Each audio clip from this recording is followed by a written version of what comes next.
ஒன்றுங்க. அப்போ நம்ம உடம்புல உள்ளுறுப்புகள் எடுத்துக்கலாங்க. ராஜ உறுப்பு 1-2 உறுப்பு இப்போ நம்ம சொல்லலாங்க. Kidney எடுத்துக்கலாமாங்க madam?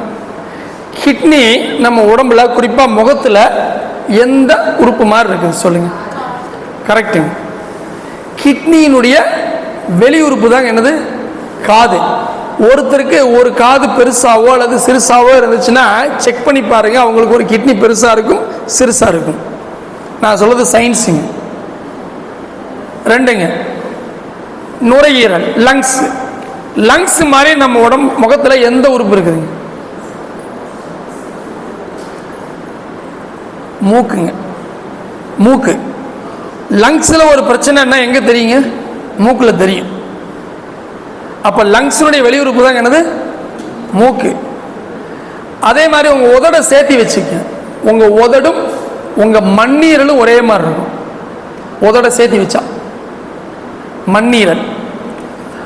அதே மாதிரி உங்கள் கண்ணும் உங்கள் கல்லீரலும் ஒரே மாதிரி இருக்கும். கல்லீரலுடைய வெளியுறுப்பு தான் என்னது? கண்ணு. கல்லீரலில் பிரச்சனை அப்படின்னா கண்ணில் தெரியும். நைட்டு சாராயம் குடிச்சிட்டு வந்துடுவாங்க, அவங்க பாட்டுக்கு தூங்கிடுவாங்க. காலையில் பாருங்கள் கண்ணெல்லாம் சமுந்துருக்கும். ஏன்னா கல்லீரலுக்கு ஓவர்லோடு காலையில் தெரியும் கிளியராக. அதே மாதிரி ஒழுங்காக தூங்கலை அப்படின்னா கல்லீரல் பாதிக்கும். கண்ணாடி போட்டுக்கிற அத்தனை பேர்த்துக்குமே பிரச்சனை கண் இல்லைங்க, கல்லீரல்.